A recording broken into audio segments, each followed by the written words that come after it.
ماشاء اللہ لا حول ولا قوۃ الا باللہ العلی العظیم اعوذ باللہ من الشیطان الرجیم بسم اللہ الرحمن الرحیم الحمد للہ وکفی والصلاۃ والسلام علی عبادہ الذین اصطفی اما بعد فرب اشرح لی صدری ویسر لی امری واحلل عقدۃ من لسانی یفقہوا قولی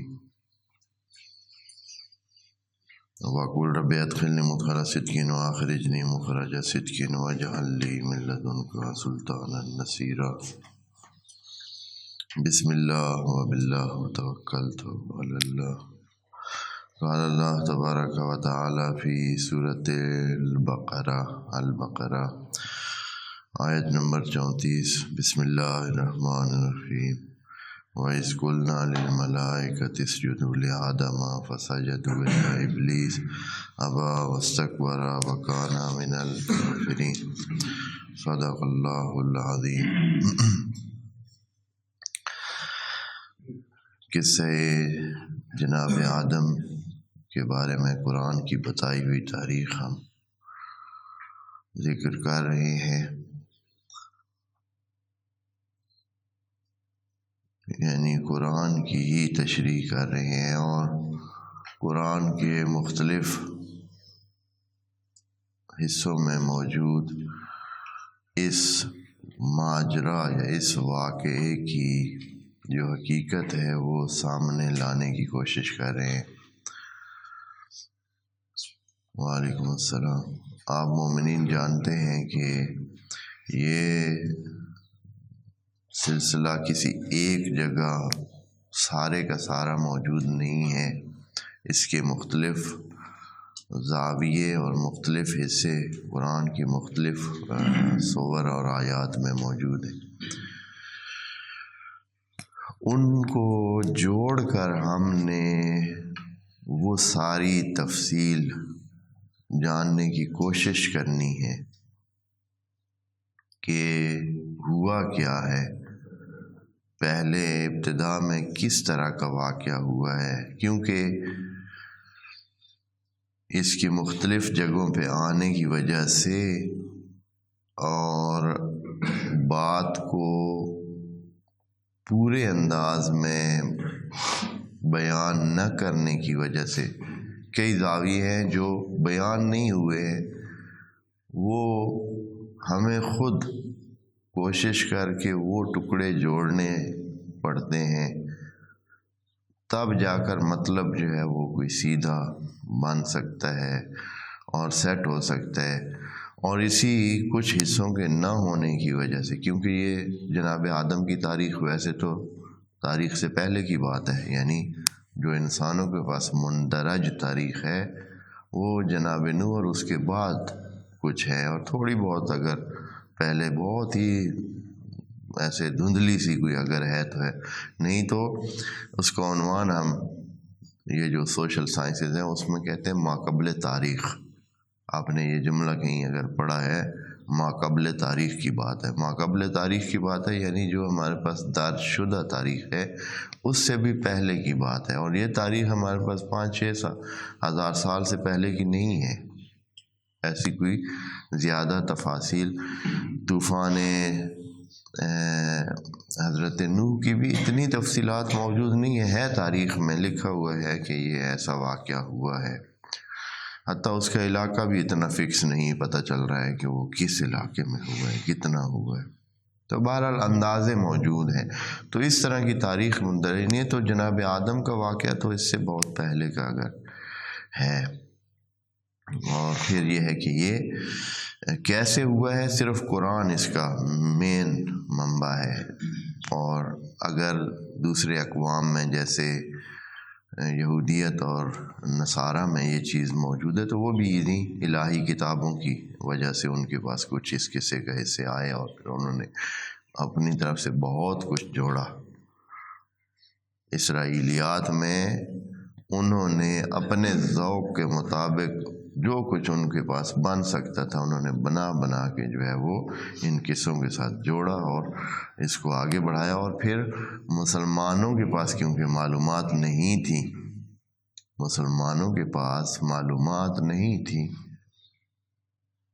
یہ امی شمار ہوتے تھے، یعنی ان پڑھے اور بے کتابے، اور اتنا علوم بھی رائج نہیں تھی. تاریخ کے حوالے سے نہ کوئی کتاب ہے نہ کچھ ہے. ان کے پاس تاریخ کے حوالے سے یہی جو الہی کتابیں تھیں، تورات، انجیل اور زبور، ان میں کچھ نہ کچھ موجود تھے، تو انہیں کچھ نہ کچھ ان چیزوں کا حساب پتہ تھا. یہ جو تھے ان کو کچھ نہیں پتہ تھا. اب جب یہ مسلمان ہوئے، کچھ یہودی مسلمان ہوئے، کچھ نصارہ مسلمان ہوئے، کچھ اس طرح، ان میں سے اسپیشلی وہ جو پڑھے لکھے ان کے افراد تھے جن کے پاس معلومات تھیں، تو انہوں نے آ کر سب جو کچھ ادھر کچھ ذکر ہوتا تو باقی سارا وہ خود اپنی طرف سے اپنی معلومات کا جو ہے وہ ملا دیتے، اور کیا سے کیا سلسلے، اور وہ سارے کا سارا ہماری تفاسیر میں آیا ہے. آگے سے تفاسیر میں انہوں نے وہی سارا کچھ ذکر کر دیا ہے، اور نتیجہ یہ ہوا ہے کہ اسرائیلیات ایک لفظ ہے، تفسیروں میں بھی موجود ہے، اصطلاح ہے اسرائیلیات. اسرائیلیات یعنی تمام یہود تقریباً ان کی بتائی ہوئی ساری باتیں. اسی لیے آپ دیکھتے ہیں کہ حضرت موسیٰ کے کتنے قصے آپ کو پتہ ہیں. یعنی حضرت موسیٰ کے ایک زمانے میں حضرت موسیٰ ادھر گئے، انہوں نے یہ کیا، انہوں نے وہ کیا. حضرت موسیٰ کے زمانے کا واقعہ یہ ہوا ہے، وہ ہوا ہے. حضرت موسیٰ کے زمانے، یعنی اتنے قصے ہیں کہ وہ سارے اسی طرح ہی، ان میں سے کچھ ٹھیک بھی ہوں گے لیکن بیشتر ایسے ہیں کہ اسرائیلیات، اور وہی تفسیر کا حصہ بھی بن گیا، اور ایک ساری تقریباً جو ہے نا وہ جو اس کی حقیقت تھی وہ گم ہو کے رہ گئی. اور پتہ نہیں ہم جو ابھی بات کر رہے ہیں ادھر، ہم صرف اور صرف وہ کچھ جو قرآن میں آیا ہوا ہے، اور قرآن نے جس کو ذکر کیا ہے یا ذکر نہیں کیا ہے لیکن بین السطور وہ بات سمجھی جا سکتی ہے کہ یہ ہے، تو اس کو ہم جو ہے یہاں ذکر کریں گے اور سامنے لائیں گے. کوشش کریں گے کہ صحیح سے وہ جو جناب آدم کا، انسان کا اور فرشتوں کا جو سلسلہ ہوا ہے ابتدا میں، اس کو سامنے لے آئیں. ایک دفعہ میں مختصر انداز میں پھر سے ساری اس جو بنتی ہے ترتیب سے جو وہ بنتا ہے ایک سلسلہ، اس کو آپ کے سامنے رکھتا ہوں، پھر ہم اس کو قرآن پر پڑھتے ہوئے آگے بڑھیں گے.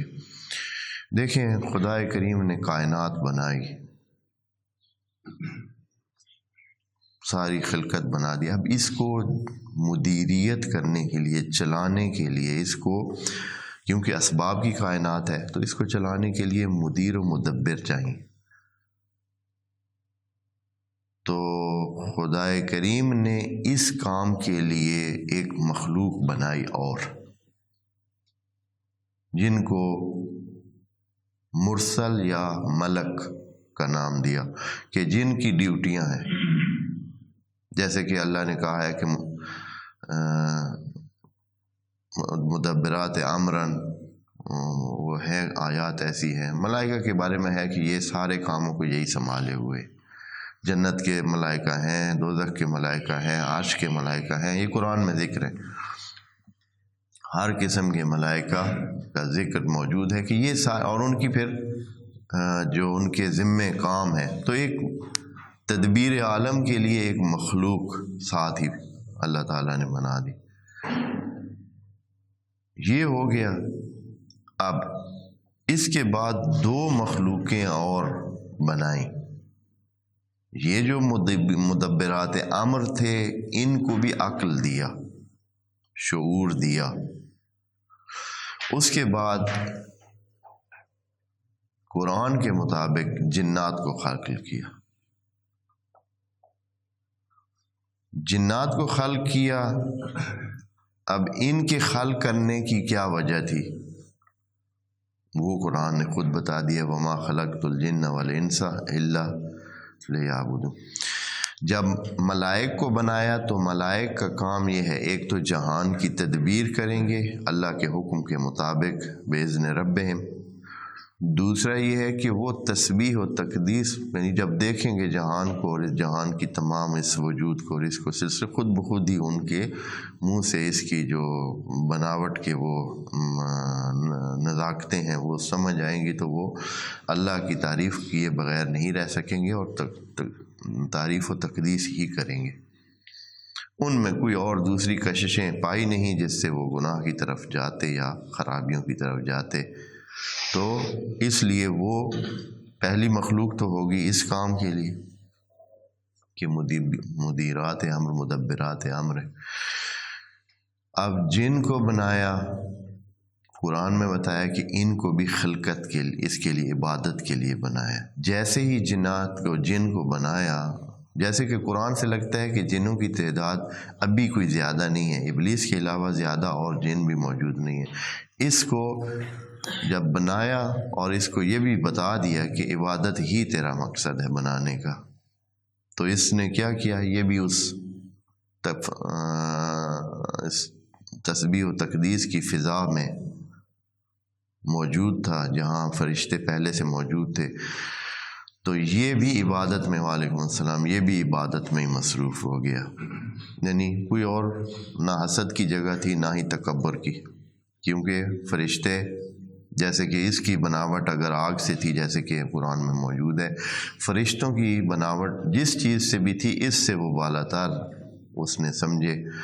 اس کو حسد کی ضرورت بھی نہ پڑی اور اس کی برتری تکبر کی بھی ضرورت نہ پڑی۔ تکبر بھی کر نہیں سکتا تھا اس لیے کہ ان سے یہ خود کو نیچے محسوس کرتا تھا، ان کے ساتھ مقابلے کی تو گنجائش نہیں تھی۔ حسد اس لیے نہیں کیا کہ فرشتوں کے ساتھ اس کا، ملک کے ساتھ اس کا لین دین نہیں تھا، یعنی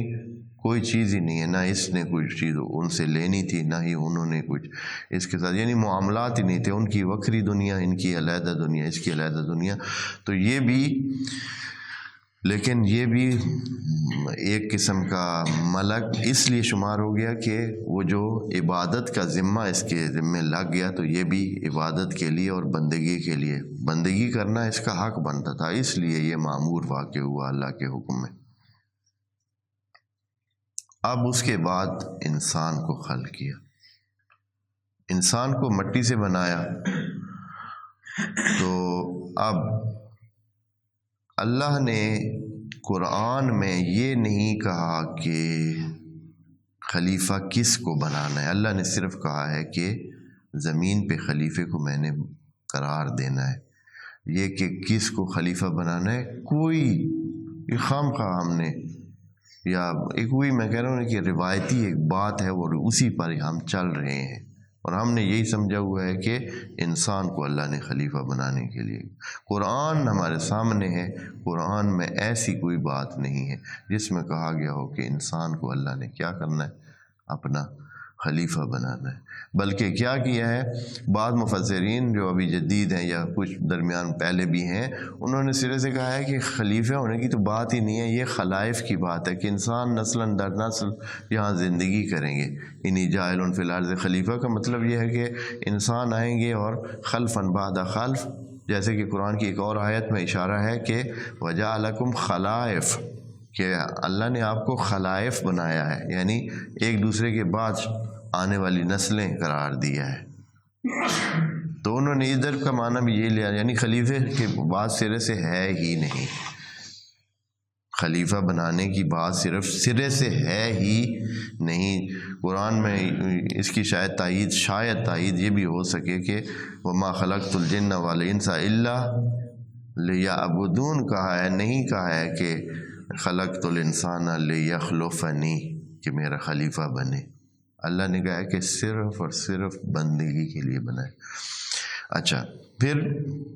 اللہ نے کہا ہے کہ خلیفہ زمین پر قرار دے، نہیں کہا ہے کہ، تو بس دو وجود رہے، ایک تو شیطان کا ہو گیا، اس کے بعد ایک اور وجود خلق کیا اور وہ مٹی سے بنایا جس کو انسان کا نام دیا۔ اب انسان کا نام دیا تو ملک تو مقابلے سے نکل گیا کیونکہ وہ مدبرات امر ہے. جو مکلف مخلوق ہے اللہ کی، عقل مند مخلوق ہے اللہ کی، 3 تھے ملائک، وہ مدبرات امر ہو کر وہ تو مقابلے سے نکل گئے کہ ان کو تو خلیفہ بنانے کی ضرورت نہیں ہے، اس لیے کہ اللہ کی جو نظام کائنات ہے اس کو چلانے کے لیے ان کو بنایا ہے اور وہ وہی کام کر رہے ہیں. آگے آ گیا ایک جن اور اس کے بعد انسان. اب امتحان یہاں سے ہی شروع کرنا ہے اور یہاں سے ہی کام شروع کرنا ہے. جب جن آئے تو وہ بھی عبادت میں مصروف ہو گیا. ایک ہی تھا، خود ابلیس نام کا جن ہی تھا جو کہ موجود تھا. قرآن میں نہیں ذکر ہے کہ اس کے علاوہ کوئی جن موجود تھے نہیں تھے یا اس کا کوئی سلسلہ تھا. ایک کا ہی ذکر ہے اور اسی کی ہی بات ہے. تو لگتا ہے کہ ایک ہی تھا. وہ انسان کو خلق کرنے کے بعد یہ کم تر تھا. جن جو ہے وہ اپنے آپ کو برتر سمجھتا تھا، اس لیے اللہ نے جس کو خلیفہ بنانا تھا اس کی پہلی یہ تھی کہ جس کے لیے جو چیز سخت ہو اس کے لیے سجدہ کرایا جائے، اس کا احترام کرایا جائے. 2 میں سے یہ جو مٹی سے بننا تھا یہ تو تھا کم تر، اس لیے اس کی تو مسئلہ نہیں تھا. اس نے تو جیسے بھی اس کو کہا جاتا تو یہ کر دیتا، اس لیے کہ یہ اپنے آپ کو کیا سمجھتا کہ یہ بہت کیا ہے، بہت ہی نچلے درجے کا ہے. تو اس کے لیے مشکل نہیں تھا. اس لیے مشکل تھا جن کے لیے جس میں تھوڑی سی وہ آزمائش تو اس کی چاہیے تھی. تو اللہ نے سجدے کا حکم دیا، اس کو بھی شامل کیا اور اس نے بالآخر سجدہ نہ کیا. سجدہ نہ کیا اور نتیجہ یہ ہوا کہ خلافت کی دوڑ سے وہ بھی نکل گیا. اب خلافت کی دوڑ سے خود ابلیس جو ایک جن تھا وہ نکل گیا، لیکن یہ نہیں کہ ابھی باقی بھی اس کی ساری نسل اور اس کے سارے سلسلے ہی وہ اس طرح ہو جائے، نہیں، ابھی نہیں. آگے پھر جو ابھی قصہ آگے جاری رہے گا تو اس کے بعد اللہ نے ان دونوں کو جو انی جاعل فی الارض خلیفہ کے حکم کے مطابق دونوں کو زمین پہ بھیج دیا. زمین میں جو عام باغات ہوتے ہیں ان کو بھی جنت ہی کہتے ہیں، جیسے کہ فرعون کے بارے میں ہے کہ اس کو وہ جنتوں کا مالک تھا اور جنتوں میں رہتا تھا. اور اس طرح جنات جو ہے وہ ذکر ہیں بہت ساری جگہ پہ قرآن میں ذکر ہے، جو کہ اس آخری بعد والی جنت سے پہلے اسی دنیا کی جنات کا ذکر ہے قرآن میں. تو جنات و کنوز و مقام کریم، یہ فرعون کے بارے میں ہے کہ جنات میں رہتے تھے اور بہت ہی احترام کے ساتھ رہتے تھے اور بہت دھیان کے ساتھ. تو ادھر بھیج دیا. اب جو ہے نا خدا کریم نے یہ کہا کہ یہ کریں، جو بھی آپ میں سے یہ سلسلہ کرے گا، بلکہ رہنے کے لیے میں نے بھیج دیا، رہنے کے لیے. اور پھر جناب آدم سے شیطان نے تو وہاں قسم پہلے کھا لی تھی کہ بھائی اب میں نے نہیں چھوڑنا، پتہ اس کو چل گیا تھا کہ اب جو حکمرانی اسی کو ملنی ہے. تو اس کے درمیان پتہ چلتا ہے کہ بہت سارا ٹائم گزرا ہے. ایسے صرف نہیں ہے کہ بس ایک ہی دن میں یہ ساری کہانی ایک ہی دن میں جو ہے نا یا ایک ہی اس لمحے میں ہو گئی ہے اور اس کے بعد سارے سلسلے واقع ہو گئے. نہیں، لگتا ہے کہ اس کے درمیان بہت کچھ ٹائم گزرا ہے جس میں جناب آدم کی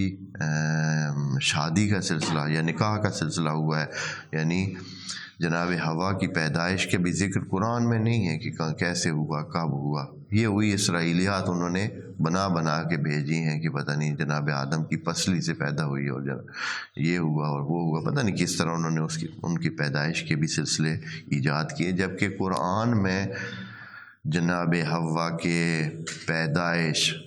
یا ان کا سلسلہ ازدواج کب ہوا اس کا ذکر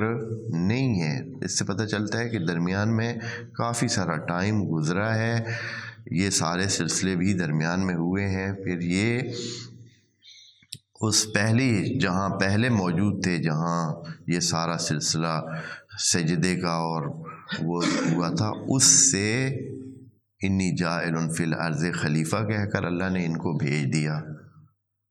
زمین پر۔ اب پہلے کہاں تھے، کس اس میں تھے، قرآن میں کوئی ذکر نہیں ہے۔ شیطان بھی عین ہی اسی وقت جو ہے نا اکٹھے ہی یہ لوگ سارے جو ہے زمین پر آ گئے، اور زمین پر جناب آدم کو حکم ہوا کہ آپ باغ میں رہیں، تو اسی باغ میں اور اسی جگہ پر ساتھ ہی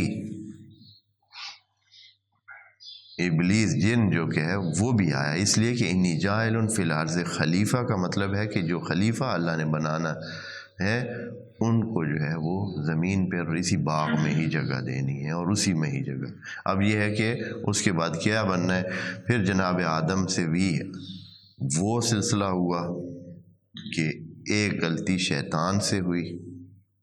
پھر شیطان نے جناب آدم سے غلطی کروائی، ایک غلطی ادھر بھی ہو گئی۔ اب جو ہے فرق ان میں پھر یعنی ایک جگہ پہ تقریباً یوں کہہ لیں کہ پھر جو ہے وہ قریب قریب آ گئے، غلطی ادھر بھی ہوئی ادھر بھی ہوئی۔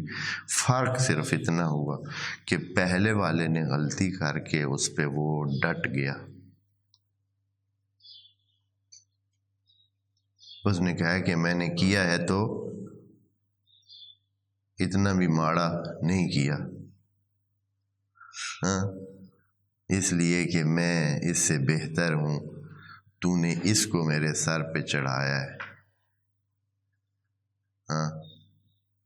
میں اس کو کیسے سجدہ کر سکتا تھا، احترام یعنی میں اس کا پیچھے کیسے چل سکتا ہوں، خلقتنی من نار و خلقتہ من طین۔ تو پھر کہا کہ میں چھوڑوں گا بھی نہیں اب اس کو، ہاں تو جب یہ صورتحال ہوئی تو اللہ نے اس کی گفتگو سے ان دو میں سے پھر جناب آدم کو چننا، ابھی چننا ہے، پھر قرآن کی آیات انشاءاللہ بیان کریں گے۔ اجتباہ ہو، ہاں جی اجتباہ ہو، اللہ نے جناب آدم کو چنا، وتاب علیہ جو غلطی کی اس کی توبہ بھی قبول کی، ثم ہدا پھر ہدایت کی، یعنی جناب آدم کو فتاب علیہ وہدا پھر ہدایت کی، یعنی جناب آدم ابھی اس پہلے کنڈیشن میں تھے، کوئی نبوت کوئی سلسلہ کوئی یہ کہ جیسے ابھی یہ کہا جاتا ہے نا کہ پتہ نہیں کیسے ہو گیا کہ جناب آدم معصوم تھے اور غلطی ہو گئی، اس وقت جس وقت یہ سلسلے سارے ہوئے اس وقت ابھی کوئی ہدایت کوئی شریعت کوئی سلسلہ نہیں تھا قرآن کے مطابق، اس لیے کہ یہاں کہا جا رہا ہے کہ جب وہ ان کو شیطان نے برگلایا انہوں نے کھا لیا تو ان کے پھر وہ ان کے شرمگاہیں سامنے آ گئیں، اور کیا ہوا، آدم نے اللہ پہ عصیان کیا، باقاعدہ لکھا ہوا عصیان کیا، ہیں جی رب فغوا، تو وہ غلط راستے پہ چل نکلا، ثم اجتباہ پھر اللہ نے ثم اجتباہ پھر اللہ نے اس کو چنا، ربہ فتاب علیہ پھر پچھلے جو ان سے غلطی ہوئی اس کی بھی توبہ ان کی قبول کی، اور وہدا اور پھر ہدایت کی۔ ہدایت اب سے شروع ہو رہی ہے، پہلے نہ ہی ہدایت کا دور تھا، نہ ہی احکام کا دور تھا، نہ ہی نبوت کا دور تھا، نہ ہی معصومیت کا دور تھا۔ بس اس کے بعد شروع ہوا ہے اور پھر نبوت ان کو سپرد ہوئی اور آگے کام چلا۔ تب جو ہے وہ جو ابھی بعد میں انشاءاللہ مسائل آئیں گے تو یہ بہت بڑے مسائل ہیں، آج تک حل نہیں ہوئے، ابھی بحثیں ہو رہی ہیں، ابھی بھی بحثیں چل رہی ہیں کہ جناب آدم جو ہے وہ نبی تھے تو کیسے ان سے کیا ہو گئی، انہوں نے کیسے، وہ معصوم تھے تو کیسے ان سے غلطی ہو گئی، اللہ کی بات کیسے انہوں نے نہیں مانی۔ تو یہ چیزیں اب جیسے جیسے یہ ایک اس داستان کو صحیح سے آپ سمجھیں تو پھر جو ہے نا انشاءاللہ اس کو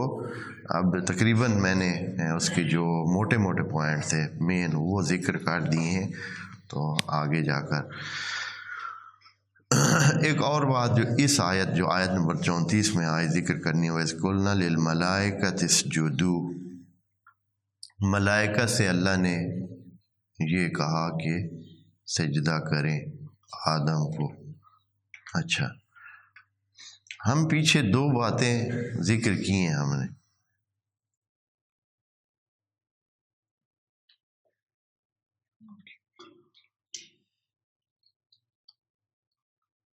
ہم نے دو باتیں ذکر کی ہیں۔ جب اللہ نے خطاب کیا ہے ملائکہ کو، پہلے وہ جب خلقت آدم سے پہلے وَإِذْ قَالَ رَبُّكَ لِلْمَلَائِكَةِ کہ بھائی جب اس کی خلقت ہوگی تو آپ نے کیا کرنا ہے، اس کا جب میں پورا کر لوں گا تو اس کے سامنے سجدہ ریز ہو جانا ہے۔ اس وقت آگے سے شیطان بھی مخاطب تھا، وہ شامل تھا، اس وقت اس نے رولا ڈال دیا تھا کہ بھئی میں نے نہیں کرنا۔ اب جب اللہ نے کہا وَإِذْ قَالَ لِلْمَلَائِكَةِ إِنِّي جَاعِلٌ فِي الْأَرْضِ خلیفہ، یہ جو ہم آیت ابھی پڑھ رہے ہیں سورہ بقرہ کی، اس میں کیا ہوا، اس وقت شیطان موجود نہیں تھا، یعنی ابلیس موجود نہیں تھا، اس لیے کہ وہ پہلے دور سے کیا ہو گیا تھا، سجدہ نہ کرنے کی وجہ سے وہ ہٹ گیا تھا۔ اس لیے جو ملائکہ نے آگے سے تعجب کیا اور وہ کیا تو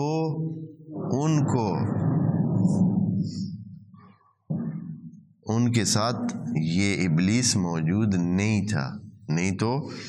ملائکہ نے تو بڑا سمپل سی بہت ہی احترام کے ساتھ ایک تعجب کا اظہار کیا کہ زمین میں ایسے کو بنائیں گے جو صرف کے دماغ کرے گا اور خرابیاں کرے گا۔ اگر ادھر ابلیس بھی ہوتا تو اس نے تو پوری لسٹ نکال دینی تھی اعتراضات کی، اور پھر مقابلہ ہوتا تو پھر پتہ نہیں، جناب آدم سادہ سودہ بندہ تھا، پہلے ہی ان کے ساتھ یہ کیا کرواتا۔ فرشتوں نے تو چلیں وہ فرشتوں کے سامنے جو کچھ پیش کیا اور جناب آدم کے پیش کیا تو جناب آدم جو ہے وہ اپنی صلاحیت اور علم کا وہ بتا سکے، لیکن اگر ابلیس ادھر ہی جو ہے وہ ہوتا تو وہ کیا ہوتا۔ بس یہ ایک ہی قسم کے دو قولوں میں، ایک میں وہ شیطان جو ہے یا ابلیس جو ہے جن وہ شامل تھا جب اللہ نے ان فرشتوں کو بتایا کہ میں کیا کرنے جا رہا ہوں، خلق کرنے جا رہا ہوں اور اس کو سجدہ کرنا ہے سب نے، تو اس وقت وہ شامل تھا۔ لیکن جب دوسری بار فرشتوں کو یہ آگاہ کیا، ایک ٹائم کے بعد یقیناً یہ سلسلہ ہوا ہے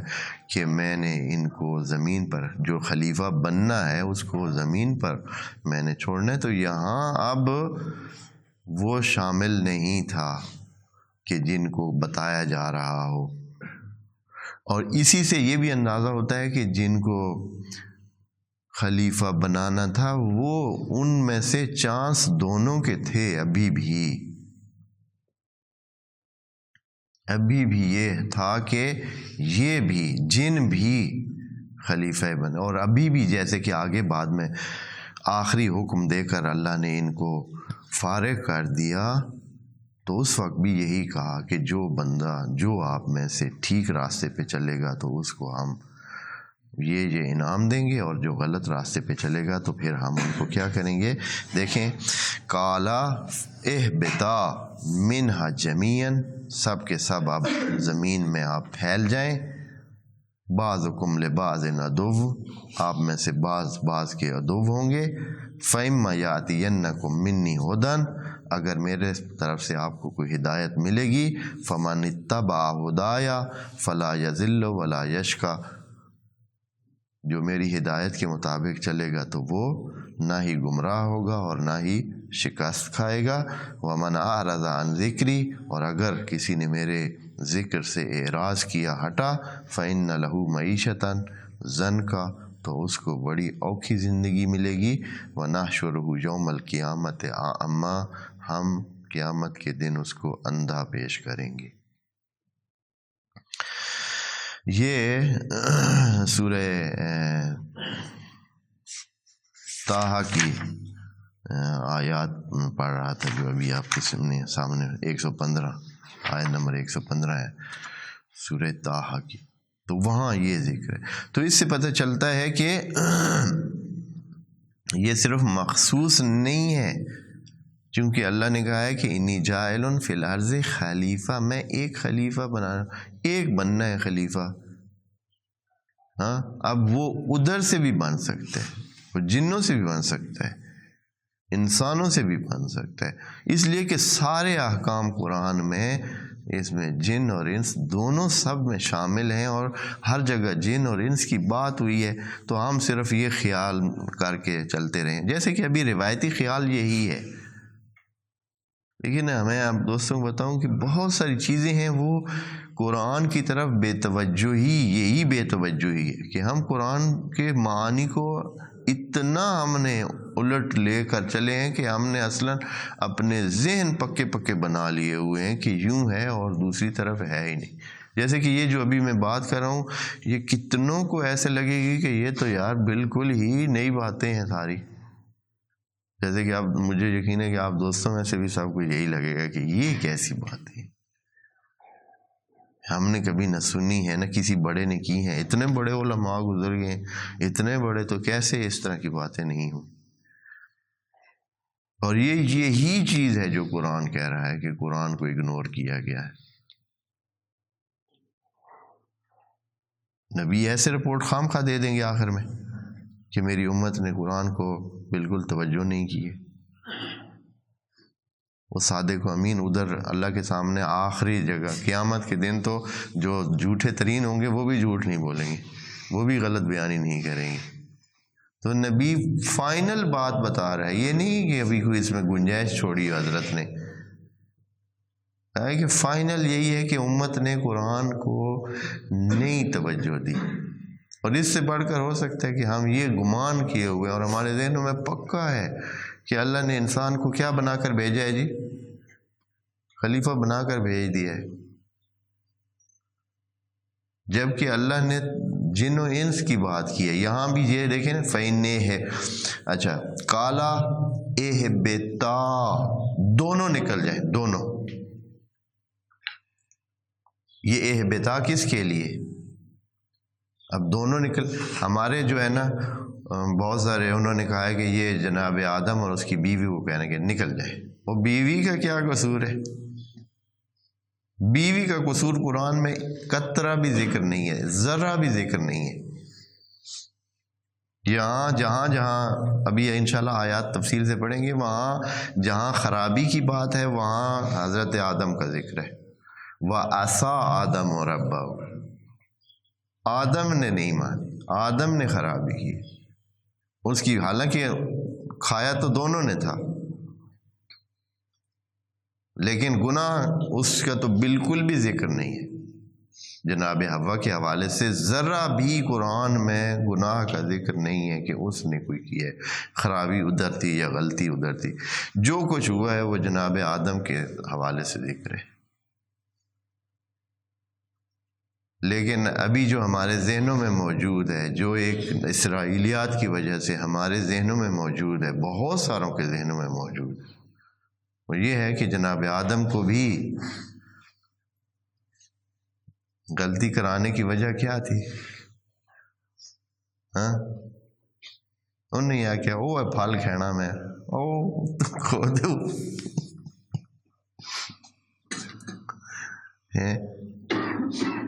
شوہر بیچارہ کیا کرتے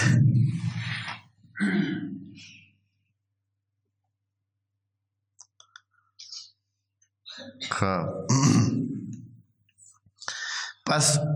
اس قصے کے مختلف زوایا اس لیے ابھی سامنے لا رہے ہیں، آپ سمجھیں اس کو۔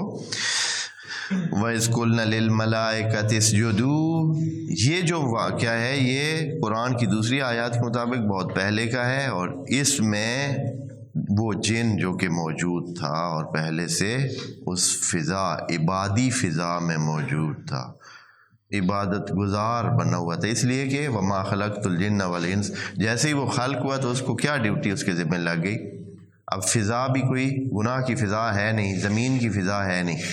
زمین کی فضا میں خرابیوں کا مسئلہ ہے نا، مسئلہ جو خرابی کا ہے وہ زمین کی فضا میں ہے، اس لیے کہ زمین جو ہے وہ اپنے ہی اس میں رنگ میں ڈالنے کی کوشش کرتی ہے، انسان کو زمینی بنانے کی کوشش کرتی ہے، انسان ہو یا جن ہو دونوں۔ آگ بھی اسی طرح زمین کا حصہ ہے، آگ، ہوا اور پانی، آگ، ہوا، پانی اور مٹی، چار چیزیں، چار عناصر ہیں اس زمین کی زندگی کے۔ زمین کی زندگی کے عناصر کتنے ہیں؟ ایلیمنٹ چار ہیں، آگ ہے، ہوا ہے، پانی ہے اور مٹی ہے۔ تو ان میں سے مٹی سے انسان بنا ہو اور آگ سے جن بنا ہے تو وہ بھی زمینی مخلوق سمجھیں، وہ بھی زمین کے ساتھ زمینی ہو جانا اس کا بالکل طبیعی ہے۔ لیکن ابھی جب یہ سجدے کا حکم ہو رہا ہے وہ کس فضا میں موجود، ابھی وہ اس ایسی فضا میں موجود ہے جہاں ابھی اس کو زمین کا وہ نہیں ہوا، رنگ اس پہ نہیں چڑھا، زمین کے اثرات نہیں ہیں، وہ عبادی ہے، عبادت گزار ہے، فرشتوں کو دیکھتا ہے، ملک کو، سارے عبادت گزار ہے، ایک فضا ہی عبادی فضا ہے، تو وہ بھی اپنی طرف سے بڑھ چڑھ کر عبادت گزار ہے اور اسی چیز میں شامل ہے۔ تب جب اللہ نے حکم دیا ان کو، ملائکہ کو، اذ قلنا للملائکۃ اسجدوا لآدم فسجدوا الا ابلیس، ابلیس نے سجدہ نہ کیا، کہ سجدے میں شامل تھا، کرنا چاہیے تھا، اس نے نہ کیا، اس لیے کہ وہ عبادت کے لحاظ سے اللہ کی عبودیت کا پابند تھا کہ وہ کرتا، کہ اس فضا میں جو موجود تھا اور اس کے ذمے بھی یہی تھی کہ وہ عبودیت اور بندگی کرتا۔ تو ایک قسم کے جیسے کہ ملک بمعنی رسول ہے، ملک بمعنی مامور ہے، جس کو بھی دی گئی ہو ماموریت۔ وَإِذْ قُلْنَا لِلْمَلَائِكَةِ اسْجُدُوا لِآدَمَ فَسَجَدُوا إِلَّا إِبْلِيسَ، مگر وہ ابلیس، جس کا نام ابلیس تھا، وہ تھا اس میں سے جنوں میں سے تھا، جن تھا، اور لیکن ابھی زمین پر آنے سے پہلے کی یہ بات ہے، چونکہ زمین سے آنے سے پہلے کی بات ہے تو وہ انہی ملک کی فضا میں موجود تھا اور ملائک میں ہی شمار ہوتا تھا، اس کے ذمے بھی عبادت تھی اور عبادت ہی کرتا تھا، اور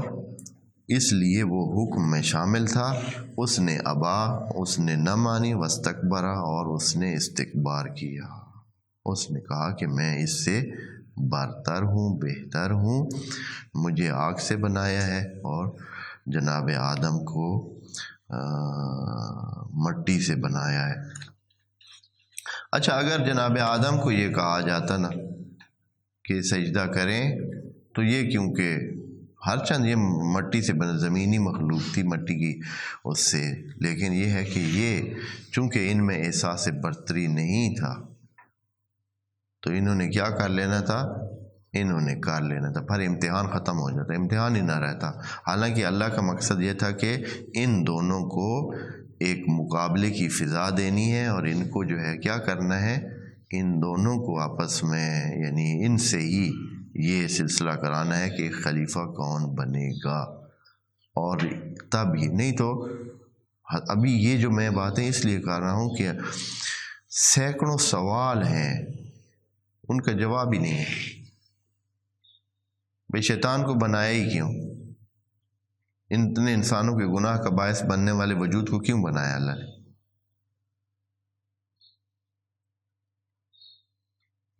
بتائے نا جی کیوں بنائے؟ اور نہیں ہے جواب، نہیں ہے، کسی کے پاس جواب نہیں ہے ان باتوں کا۔ اگر تھا بھی تھی تو اس کو لمبی عمر دینے کی، چلے غلطی اس نے کر دی تھی، ہاں مانتا نہیں تھا، جیسے باقی سب کی جو عمر ہے وہ محدود ہوتی ہے، تو اس کو اتنی لمبی عمر دینے کی کیا تھی؟ سارے سلسلے اس طرح، یہ ایک قسم کا وہ پہلے سے تھا کہ جو 3 مخلوقیں ہیں ان میں سے ایک تو مدبرات امر ہیں، اور باقی جو ہے نا ان 2 میں سے خلیفتاً، ایک خلیفہ بنانا ہے، ایک خلیفہ بنانا ہے زمین میں رکھ کر، اور ان کے درمیان یہی بندگی کا مقابلہ ہونا ہے۔ پہلے شیطان سے ایک غلطی ہو گئی، پھر شیطان جو ہے وہ باعث بنا کہ جناب آدم سے غلطی ہوئی، لیکن ان 2 میں یہ فرق تھا۔ ابھی جناب آدم کے بارے میں آگے پڑھیں گے، فتابہ، تو جیسے ہی غلطی ہوئی تو اس سے کیا ہو گیا، اس نے احساس ہو گیا کہ غلط ہو گیا، فوراً کہا کہ ربنا ظلمنا انفسنا وَإِن لَمْ تَغْفِرْ لَنَا لَنَكُونَنَّ مِنَ الْخَاسِرِينَ، فوراً توبہ کی طرف آ گیا، جبکہ شیطان نے کہا کہ میں نے جو کیا ہے وہ ٹھیک کیا ہے، اور اس کی وجہ بھی بتائی کہ وجہ یہ کہ میں بہتر ہوں اس لیے میں نے سے یہ چیز بنی موجب کہ پھر آگے جو ہے نا ان 2 میں سے، صرف ان 2 میں سے شیطان کو ادھر کر دیا اور جناب آدم کو چن کے کہا کہ ٹھیک ہے دونوں اپنی نسلیں چلائیں۔ پھر آگے جو نسلیں چلیں تو نسلوں میں پھر خدا کریم نے یہ کہا کہ اب فائنل نہیں ہے کہ بس جناب آدم کی ذریت ساری پاک اور شیطان کی ساری، اس کی ابلیس کی ساری جو ہے نا وہ خراب، بلکہ کیا کہا کہ ہم ہدایت بھیجیں گے، جو بھی ہدایت پا جائے گا تو اس کے لیے، یعنی اس کا مطلب یہ ہے، حتیٰ یہ میں آپ کو دوستوں کہتا ہوں کہ حتیٰ اگر شیطان توبہ کر لیتا ادھر اسی وقت بھی، پھر بھی توبہ کر لیتا، خدا ہدایت الہی پہ آ جاتا تو کیا کرتا وہ پھر بھی وہ بھی بچ جاتا، لیکن اس نے نہیں کی اور آج تک نہیں کی۔ اس نے اسی وقت اللہ کے ساتھ معاہدہ کر لیا پکا لمبی عمر کا، اور ساتھ ہی کہ میں نے تیری مخالفت ہی کرنی ہے۔ آگے داستانیں آئیں گے انشاءاللہ۔ ابا واستکبر وکان من الکافرین، اس نے ابا کیا، ابلیس نے ابا کیا۔ دیکھیں ایک نام ہے، ان چیزوں کو ذرا دھیان رکھیں کہ اس وقت یہ نہیں کہ سارے جن بھی موجود، جن بہت موجود تھے اور ان میں سے ایک ابلیس نہیں، وہی جیسے قرآن سے لگتا ہے کہ ابھی ملائکہ سے ہٹ کر 2 وجود اور تھے، ایک ابلیس کا تھا جو جن تھا، اور ادھر سے انسانوں میں سے پہلا بشر جو کہ جناب آدم، یہ خالق ہوئے ہیں۔ اور پھر فرشتوں کو بتایا گیا کہ میں یہ جن میں ان جو خلیفہ میں نے بنانا ہے اس کو میں زمین پر قرار دوں گا، اور پھر انہوں نے وہ تعجب کیا کہ زمین کے حالات جو ہیں وہ ہم جانتے ہیں، ادھر کا جو جائے گا تو وہ حتماً خرابیوں میں مبتلا ہوگا۔ پھر اللہ نے ان کے سامنے وہ نورانی وجود سامنے رکھے۔ اچھا،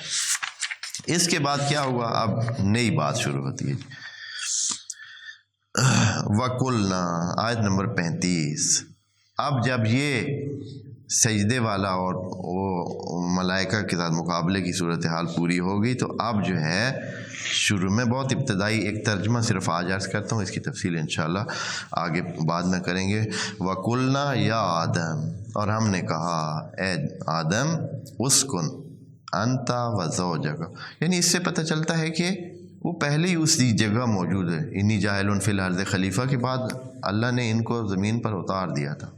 جہاں بھی تھے پہلے ہمیں نہیں پتہ، قرآن میں ذکر نہیں ہے کہ یہ کدھر تھے، کہاں یہ خلقت کا سلسلہ ہوا ہے، کہاں اللہ نے جنوں کو پیدا کیا ہے، کہاں اللہ نے انسانوں کی خلقت کا سلسلہ انجام دیا ہے، یہ کوئی ذکر نہیں ہے قرآن میں۔ اس کے بعد جاعل فی الارض خلیفہ کہنے کے بعد ان کو اتار دیا، اور جیسے کہ ہمیں یعنی جو سمجھ آتی ہے اس کے مطابق